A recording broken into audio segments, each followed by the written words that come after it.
तो आदाब, नमस्कार, गुड इवनिंग, सत श्री अकाल। एक बार फिर आप तमाम लोगों का स्वागत है क्राइम तक की कहानी की इस एपिसोड में। उम्मीद है पूरी फैमिली अच्छी होगी। पिछले हफ्ते आपसे वादा किया था और बहुत सारे लोगों के मेल पे मैंने जवाब भी पूछा था। ज़्यादातर लोगों का यही कहना था कि दिन भर कोरोना, 24 घंटे कोरोना, लॉकडाउन, यही बातें, घर में, बाहर, दोस्तों से, फ़ोन पे, आजकल वीडियो कॉल ज़्यादा हो रहा है, उस पर, न्यूज़ चैनल पे, अखबारों में, सोशल मीडिया पे। तो इसलिए इससे थोड़ा सा उबरने के लिए आप पुराने ढर्रे की कहानी सुनाएं।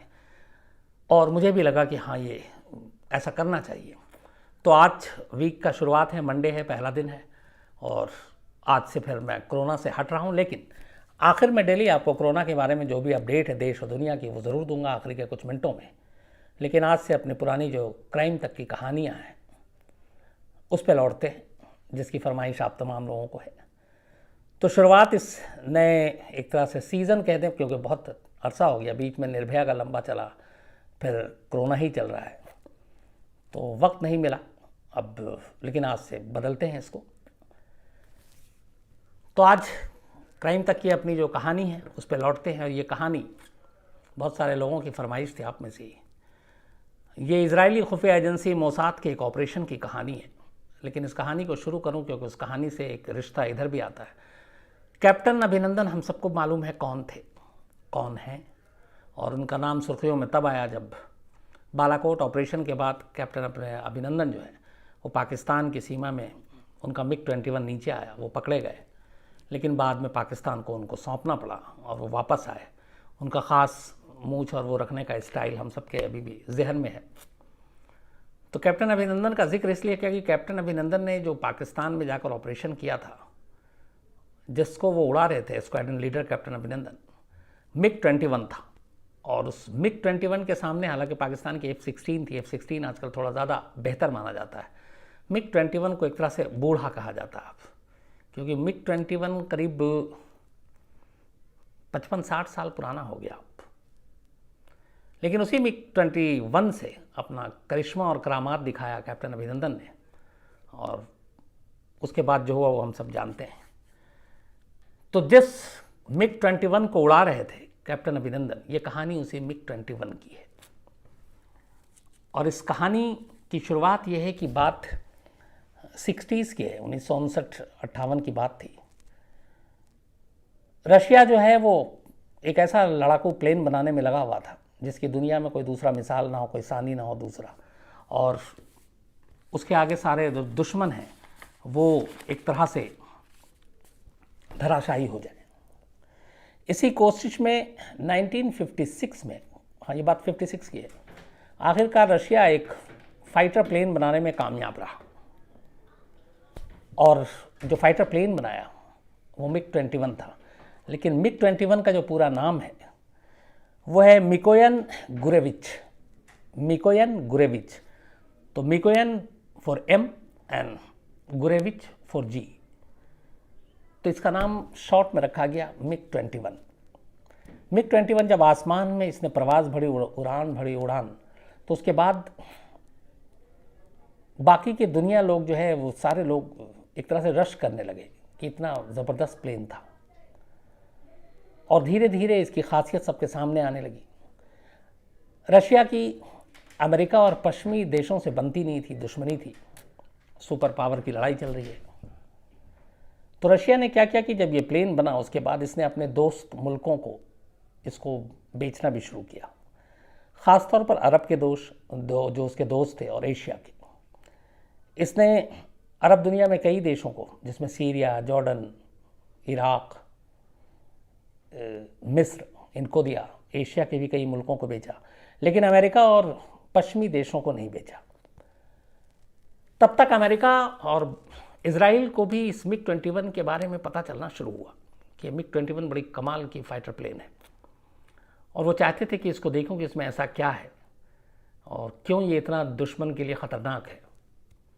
लेकिन चूँकि अमेरिका और पश्चिमी देशों को बेचा नहीं रशिया ने, और जो बेचा, जिन मुल्कों को, उनके साथ एक करार था, एक सौदा था, और वो ये था कि ये प्लेन, ये MiG-21 आप पश्चिमी देशों को, अमेरिका को, इजराइल को, इनको आप किसी भी कीमत पे नहीं देंगे, ना इनकी जो डिफेंस के लोग हैं उनको आप अपने देश में बुलाकर MiG-21 के बारे में बताएंगे, दिखाएंगे, उसकी टेक्नोलॉजी और बाकी सारी चीज़ें समझाएंगे ये सारी चीज़ें करार समझौते में था जिन जिन देशों को दिया गया, और चूँकि वो देश रूस के दोस्त थे तो उन्होंने भी इसका पालन किया।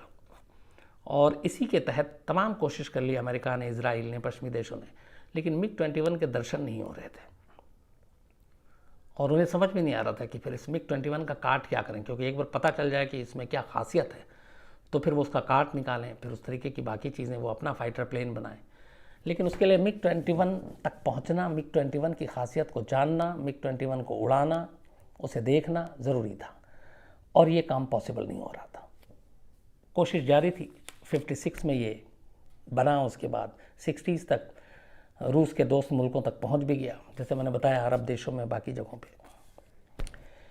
इसी दौरान में इजराइल में जो उनकी खुफिया एजेंसी है, दुनिया की सबसे ख़तरनाक में से एक, मोसाद, उसके लीडर को चेंज करने का वक्त आ गया था, जो मोसाद के चीफ थे। तब तक मोसाद के जो चीफ थे वो एक इजर हरेल थे, इनका नाम। इजर हरेल रशिया में पैदा हुए लेकिन इजरायली थे, और इन्होंने भी अपने वक्त में काफ़ी कोशिश की कि मिग-21 किसी तरह से हासिल किया जा सके, चाहे किसी भी तरीके से, लीगल इलीगल, लेकिन वो नाकाम रहे। और इसी कोशिश करते करते उनके रिटायरमेंट का वक्त आ गया, और इजर हरेल अब मोसाद के चीफ से हट गए, और उनकी जगह जो नए चीफ बने उनका नाम था मीर एमिट। अब मीर एमिट के हाथ में मोसाद की कमान थी। मीर एमिट इजराइल में ही पैदा हुए और इजरायली फ़ौज में थे, सेना में थे। उसके बाद उनकी काबिलियत को देखते हुए उनको मोसाद का चीफ बनाया गया। मोसाद का चीफ बनने के बाद उन्होंने, चूँकि वो फ़ौज से आए थे, तो फ़ौज के तमाम अलग अलग जो एयरफोर्स से लेके बाकी, उसे पूछा कि आपको जो भी मोसाद की ज़रूरत हो आप बताएं। तो उनकी ये सारी मीटिंग चल रही थी अलग अलग आर्मी के चीफ से। इसी मुलाकात के दौरान अचानक इनकी इजरायली एयरफोर्स के जो चीफ हैं, उस वक्त वायुसेना अध्यक्ष थे इजराइल के, आइजर वाइजमैन। तो इस मुलाकात के सिलसिले में मीर की मुलाकात होती है इजरायली एयरफोर्स के चीफ से, आइजर से। आइजर वाइजमैन से जब मुलाकात होती है तो बाकी सब बातचीत करने के बाद जब चलने के लिए, रुखसत होने के लिए तैयार होते हैं, तभी एयरफोर्स चीफ इजराइल के कहते हैं मोसाद के चीफ से, जब वो कहते हैं कि कोई भी अगर मेरे लायक काम हो तो बताइए, तो उन्होंने बड़े ही नॉर्मल तरीके से कहा कि मुझे एक मिग-21 ला कर दे दो।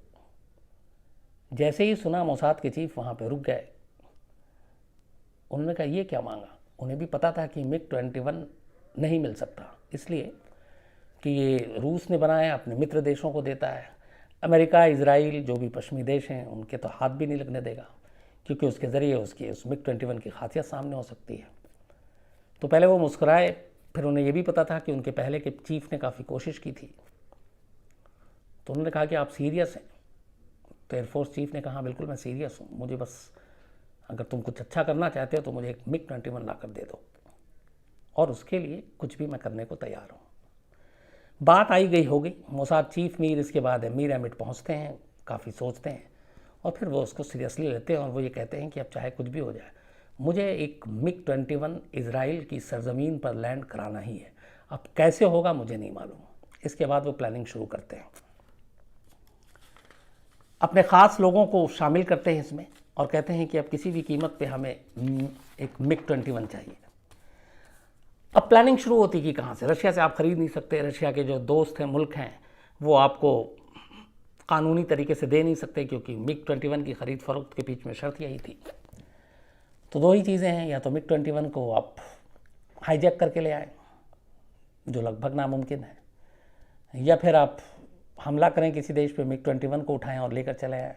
ये भी बड़ा टेढ़ा काम था। तो सारे उपायों पे गौर करने के बाद मीर एमिट आखिरी एक चीज़ पे पहुँचे कि उन देशों में जिनके पास मिग-21 रूस ने बेचा है, उसके पायलट को पकड़ा जाए और उस पायलट के साथ सेटिंग की जाए, और किसी तरह उस पायलट के ज़रिए मिग-21 को इसराइल की धरती पर लाया जाए। अब ये एक ही मुमकिन में सूरत था, जब मतलब पॉसिबल है ये, कि जब पायलट बिक जाए, अपने देश से गद्दारी करे, और या फिर किसी और तरीके से पायलट पे दबाव बनाया जाए। तो ये कोशिश, लेकिन लगा कि इसके अलावा और कोई रास्ता है नहीं। तो इसी थ्योरी पर मीर एमिट मोसाद चीफ आगे बढ़ते हैं, काम करते हैं, अपनी एक खास टीम तैयार करते हैं। उसके बाद ज़ीरो इन किया जाता है अरब के उन देशों पे एक तो जिनसे ज़्यादा ख़तरा था उस वक्त, ये सीरिया, जॉर्डन, इराक, ये सब MiG-21 ले चुके थे रूस से, और इज़राइल के पास था नहीं, और MiG-21 का मुकाबला करना आसान नहीं था। तो उन्होंने कहा कि जिन देशों के पास है उन देशों से ही कोई डील किया जाए इलीगल तरीके से, अपने जासूसों के ज़रिए। इसके बाद मोसाद के एक उस वक्त के नामी गिरामी एजेंट थे, जासूस, जीन थॉमस। जीन थॉमस को ये काम दिया गया कि वो मिस्र जाए, और मिस्र के पास भी एक ऐसा ही MiG-21 है जो कि उसने ख़रीदा है, और वहाँ जाके वो किसी तरीके से किसी पायलट से डील करे और एक MiG-21 इज़राइल ले आए। जीन थॉमस मिस्र पहुँचते हैं, मिस्र में जाकर काफ़ी वक्त गुजारते हैं, और करीब साल भर के आसपास बीत जाता है। इस दौरान में वो एक पायलट से दोस्ती भी गांठ लेते हैं जो MiG-21 उड़ाता था, स्क्वाड्रन लीडर था, और उसके साथ सारी चीज़ें करते करते उसका भरोसा जीतने के बाद एक दिन उसको डील बताते हैं और उसको $1 मिलियन अमेरिकी डॉलर का ऑफ़र देते हैं, साथ में प्रोटेक्शन और बाकी सारी चीज़ें। शर्त ये थी कि वो मिस्र से एक दिन MiG-21 लेके उड़े और इज़राइल की सीमा में दाखिल हो जाए, बस इतना काम करना था उसे। जीन थॉमस थोड़ा सा यहाँ पे मार खा गए। जिस पायलट के साथ डील कर रहे थे और उन्हें लगा कि ये पायलट अब उनके चंगुल में आ चुका है और ये काम कर देगा, उस पायलट ने मिस्र के साथ गद्दारी करने की सोची ही नहीं, और ये बात सुनते ही कि ये MiG-21 के ऑफ़र दे रहा है इस तरीके से, उसने अपने सीनियर अफसरों को ये बात बता दी। जैसे ही सीनियर अफसरों को ये बात पता चला, फ़ौरन जीन थॉमस और उसकी फैमिली को गिरफ़्तार कर लिया गया मिस्र में। गिरफ़्तार करने के बाद आर्मी के उसके तहत मुकदमा चला, और दिसंबर 1962 में जीन थॉमस को फांसी दे दी गई, जासूसी के इल्ज़ाम में, पायलट को लालच देने के इल्ज़ाम में, और पायलट को देशद्रोह के लिए उकसाने के इल्ज़ाम में, और उनके पिता और बाकी फैमिली मेम्बर को एक लंबी कैद दी गई। बाद में कई सालों बाद उनको रिहा कर दिया गया। लेकिन इस तरीके से जीन थॉमस के रूप में पहला जो मोसाद का ऑपरेशन था वो नाकाम रहा। MiG-21 मिला नहीं, बल्कि मोसाद का एक एजेंट मारा गया, उसे फांसी हो गई। पर मोसाद ने हिम्मत नहीं हारा, मीर एमिट ने हिम्मत नहीं हारा, उनका कोशिश जारी रहेगी। इसके बाद अब इन्होंने रुख किया मिस्र के बाद इराक का, चूँकि इराक में भी था और उन्हें लगा कि इराक के पायलट आसानी से उनके शिकंजे में आ जाएंगे। जासूसों ने लंबी कोशिश की इराक में, बगदाद में 2 ऐसे पायलट को पकड़ा, उनके साथ दोस्ती की, उनको हनी ट्रैप भी किया। मोसाद की लड़कियां जो जासूस थीं वो भी गईं, और सब कुछ करने के बाद उन्हें भी लंबा ऑफ़र दिया गया और उन्हें कहा गया कि MiG-21 को पहुंचाना है।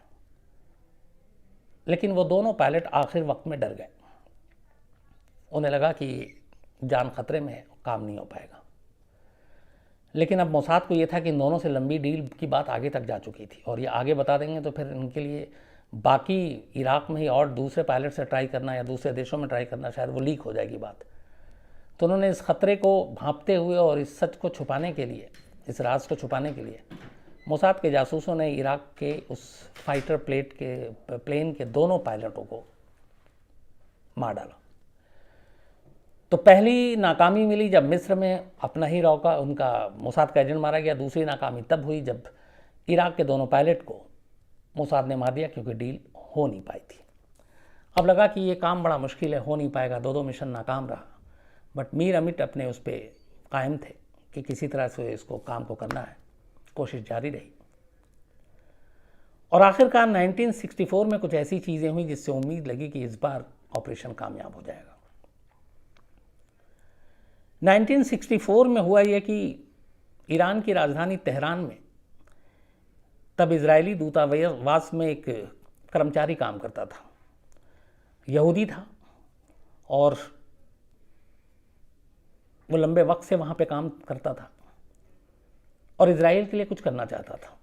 एक दिन उस यहूदी कर्मचारी ने अपने एक सीनियर अफसर को बताया कि उसकी एक गर्लफ्रेंड है, उस गर्लफ्रेंड की दोस्त है एक, जिसकी शादी एक क्रिश्चियन से हुई है जो इराक में है, इराकी एयरफोर्स में है और फाइटर प्लेन उड़ाता है।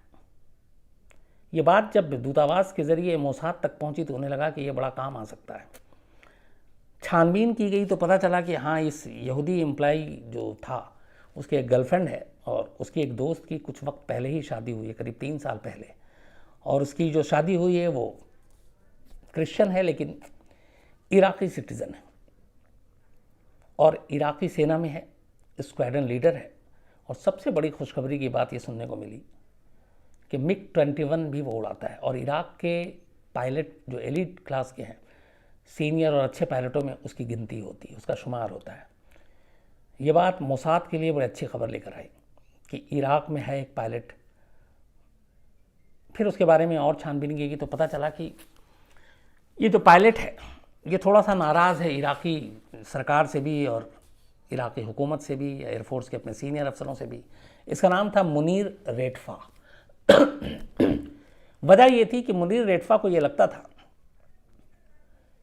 कि वो एक अच्छा पायलट है, होनहार पायलट है, लेकिन चूंकि क्रिश्चियन है इसलिए इराक में उसका प्रमोशन नहीं हो रहा है और उसको एक तरह से दूसरे नज़र से देखा जाता है। जो इराकी सिटीज़न हैं, जो शिया और सुन्नी, उनके मुकाबले वो चूँकि क्रिश्चियन है इसलिए उसके साथ भेदभाव होता है। तो इस बात का उसे अफसोस था और इस बात का उसे गुस्सा भी था। ये चीज़ जब मोसाद को पता चली तो उन्हें लगा कि ये इसकी दुखती रग है और इसी से इसको हम लोग एक्सप्लॉइट कर सकते हैं।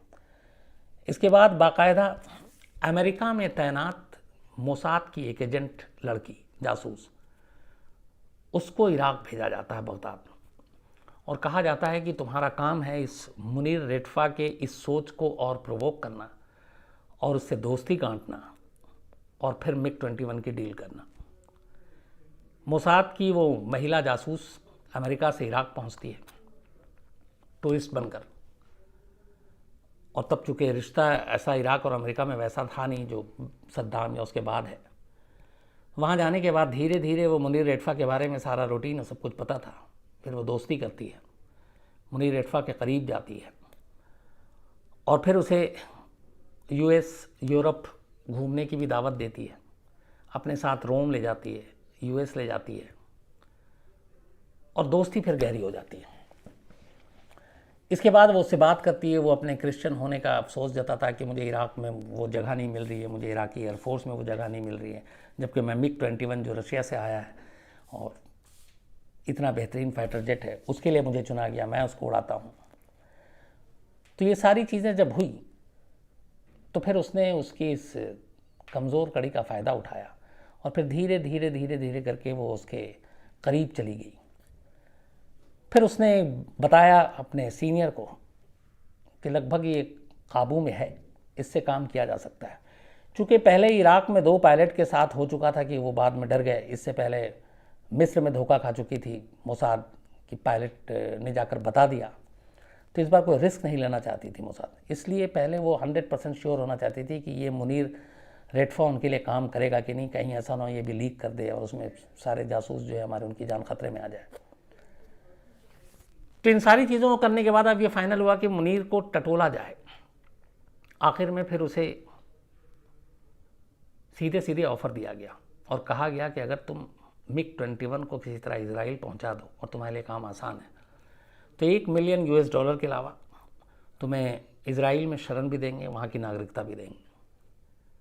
मुनीर को ये लगा पहली बार सुनकर कि ये ऑफ़र तो बहुत अच्छा है लेकिन जानलेवा है, क्योंकि ज़रा सी भनक मिल गई तो फिर उसकी जान गई, नंबर 1। नंबर 2, उसका ये भी था कि मैं MiG-21 को लेकर इजराइल तक नहीं जा सकता हूँ। उसकी वजह यह है कि रशिया ने जो दिया था उसमें एक डील में ये भी था कि इसकी जो फ्यूल है उसमें कितना तक भरा जाए, इसलिए कि आप फिर बहुत दूरी तक आप एक बार में फ्यूल लेकर उड़ान नहीं कर सकते हैं।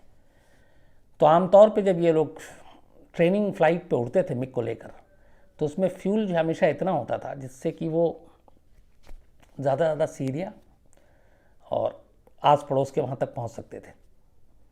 इजराइल की दूरी करीब 900 किलोमीटर थी, तो वहाँ तक का फ्यूल एक बार में नहीं भरा जाता था और ये चेक होता था कि आपको कितना फ्यूल देना है। तो एक मुश्किल ये थी कि इतने कम फ्यूल में फिर डायरेक्ट नहीं पहुँच सकता, किसी दूसरे कंट्री में लैंड करना पड़ेगा, वो और रिस्की था, मुश्किल था, क्योंकि जो बॉर्डर लगे हुए थे वहाँ से मुमकिन नहीं था। दूसरा ये था कि अगर फ्यूल पूरा भर लिया तो शक भी हो सकता है। लेकिन पहले ये था कि मुनीर रेडफा का तैयार होना ज़रूरी था। मुनीर ने काफ़ी इस ऑफ़र पे ध्यान दिया, सोचा, और चूंकि वो ऑलरेडी अपने साथ होने वाले इस सौतेले सलूक से नाराज़ था, आखिर में वो इस सौदे के लिए तैयार हो जाता है, लेकिन इस शर्त पर कि सिर्फ उसे नहीं, उसकी फैमिली का मतलब उसकी बीवी और बच्चे ही नहीं, बल्कि उसके पेरेंट्स जो भी इराक़ में हैं, उन सबको इराक़ से बाहर निकाल कर और इज़राइल में शरण दिया जाए और इज़राइल की नागरिकता दी जाए। मोसाद तक ये बात पहुंचती है। मोसाद इसके लिए राज़ी हो जाता है। वो कहता है ठीक है, लेकिन इसमें एक दिक्कत ये थी कि चूँकि मुनीर इराक़ी एयरफोर्स में एक पायलट, वो भी नामी पायलट है, MiG-21 उड़ा रहा है, तो ऐसे में उसकी फैमिली का एक साथ इराक़ से निकल जाना डाउट पैदा करता, क्योंकि ऐसे लोगों की भी जासूसी होती है, खुद इराक़ी इंटेलिजेंस भी करती है कि कहाँ जा रहे हैं, किन से मिल रहे हैं। तो ये हुआ कि ये काम भी बड़ा मुश्किल है, लेकिन अब फैमिली सिर्फ ये था कि पत्नी और बेटे को निकालना है, तो वो किसी भी आप ग्राउंड पर निकाल सकते थे, लेकिन पूरी फैमिली को निकलना है तो डाउट ना हो। तो उसके लिए फिर प्लान बनाया गया और थोड़ा सा इसको डिले किया गया। प्लान ये बना कि माँ बाप को ट्रीटमेंट के नाम पे पहले उनके कुछ लोकल इलाज कराए गए, डॉक्टरों से लिखाए गए कि इनको ये बीमारी है, इसके इलाज के लिए इनको बाहर जाना पड़ेगा। तो अमेरिका के नाम पे मेडिकल ग्राउंड पे उनके वो लेटर बने, तो उससे ये हुआ कि शक ना हो किसी को। दूसरी तरफ ये हुआ कि ये टूरिस्ट के तौर पर यूरोप जाना है, रोम जाना है, तो मुनीर और उनकी वाइफ और बच्चों का ये बनाया गया कि ये लोग टूरिस्ट वीज़ा पे निकलेंगे, तो अलग अलग वो भी, तो किसी को शक ना हो। और इस तरीके से धीरे धीरे करके मुनीर के पेरेंट्स पहले निकले, उसके बाद मुनीर की बीवी और बच्चे निकल गए टूरिस्ट वीज़ा पे। अब मुनीर अकेला है बगदाद में। डेट इसके बाद फाइनल होता है 16 दिसंबर 1966, 16 दिसंबर 1966। सारी चीज़ें पहले से तैयार थी, कैसे क्या करना है, कैसे जाना है। 16 दिसंबर को ये हुआ कि अब इस प्लेन को लेके निकलना है। इसका नाम रखा गया ऑपरेशन डायमंड, मोसाद ने रखा। 16 दिसंबर को इसको जब लेके जाएंगे और इस MiG-21 को एक तरह से चुराना है। 16 दिसंबर को दोपहर को मुनीर एयरफोर्स स्टेशन पहुंचता है और उसे उस दिन उसकी ट्रेनिंग उड़ान थी, उसे मालूम था उसका पूरा रूटीन, तो इसीलिए 16 को इसको रखा गया। 16 को वो पहुंचता है और जाने के बाद पहली बार वो उसे एक चीज़ पता थी जो मोसाद ने उसको ब्रीफ किया था, वो ये कि जो ग्राउंड स्टाफ होते हैं उनको सबको पता था कि इसमें कितना फ्यूल भरना है, कभी भी पूरा टैंक नहीं भरना है। और हमेशा ये जब कहता था मुनीर, इससे पहले भी कई बार जब ये डील नहीं आई थी उससे पहले उसने अपना जिक्र किया कि छोटी छोटी बातें मोसाद वाले सुन के कुछ चीज़ें, हर इंटेलिजेंस एजेंसी ऐसी करती है, तो उसने बताया कि कई बार ऐसा हुआ कि मैंने ऐसे ही कहा कि यार आज टैंक पूरा कर दो, तो ग्राउंड स्टाफ ने कहा कि नहीं कर सकते, ये रशियन का ऑर्डर है। और इराकी जो लोग हैं जैसे फोर्स में हैं, आर्मी में, वो इराक के अलावा किसी और कंट्री के किसी हुक्म को मानने में बड़ा अपनी बेइज्जती महसूस करते हैं।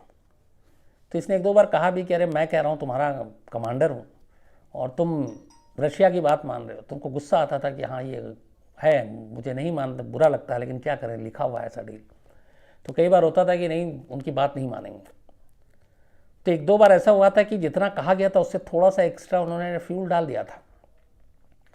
तो इस दिन भी इसी तरीके का इस्तेमाल करने के लिए कहा गया मुनीर को, और मुनीर गया और उसने कहा कि फ्यूल टैंक फुल कर दो जितना भी इसमें आता है। और उसने साथ में उनको थोड़ा सा चिढ़ाने के लिए एक डायलॉग भी मार दिया कि या तो रशिया की ही सुनो हमेशा। तो उनको गुस्सा आ गया कि मैं इराकी सोल्जर हूँ, मैं रशिया की क्यों सुनूँ, ये लीजिए। और उसने फ्यूल भर दिया और टैंक फुल कर दिया। अब इसके बाद चक्कर ये था कि 900 किलोमीटर की दूरी थी, रूट दिया गया था, और ये हमेशा ट्रेनिंग फ्लाइट पे रूट होता था कि आपको इस डायरेक्शन में उड़ना और फिर यूँ लौट आना है। आप जैसे ही रूट से हटे तो फिर आपको पहले तो बताया जाता है कि आप रूट से भटक गए हैं, तो आप फ़ौरन रूट पे अपने वापस आ जाइए, और अगर आप नहीं आते हैं तो फिर वार्न किया जाता है कि आप आ जाओ, नहीं तो आपको शूट कर देंगे, आपको गिरा देंगे, क्योंकि MiG-21 के साथ कोई रिस्क नहीं लेना चाहता था। तो एक ख़तरा ये था कि इराक वाले गिरा देंगे।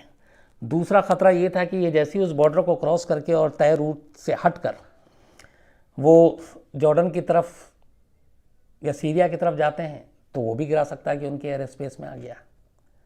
तो ये दोनों खतरे थे अलग अलग, और इन खतरों से निकलना था और जिग जैग रूट बनाकर इनको निकलना था, और पूरा रूट मोसाद ने बनाकर दे दिया था। तय वक्त पर मुनीर प्लेन को लेकर उड़ता है, और उसके बाद जैसे ही वो आगे जाकर अपने रूट से हटता है, फ़ौरन उसके ट्रांसमिशन पे आता है कि आप अपना रूट भटक गए कैप्टन, वापस रूट पे आइए। ये रूट से नहीं बदलता, जिस भटके हुए रूट पे उसी पे आगे बढ़ता है। फिर दोबारा आता है, फिर तीसरी बार में चेतावनी आती है कि प्लेन को मार गिराएंगे, आप वापस आ जाइए। इस चेतावनी के फ़ौरन बाद मुनीर जो है वो रेडियो फ्रिक्वेंसी जो है वो बंद कर देता है। और अब ये था कि इराक से निकलकर वो जॉर्डन के एयर स्पेस में था और जॉर्डन के राडार पे था। जैसे ही जॉर्डन के एयर स्पेस में घुसता है, जॉर्डन की तरफ से वार्निंग आती है।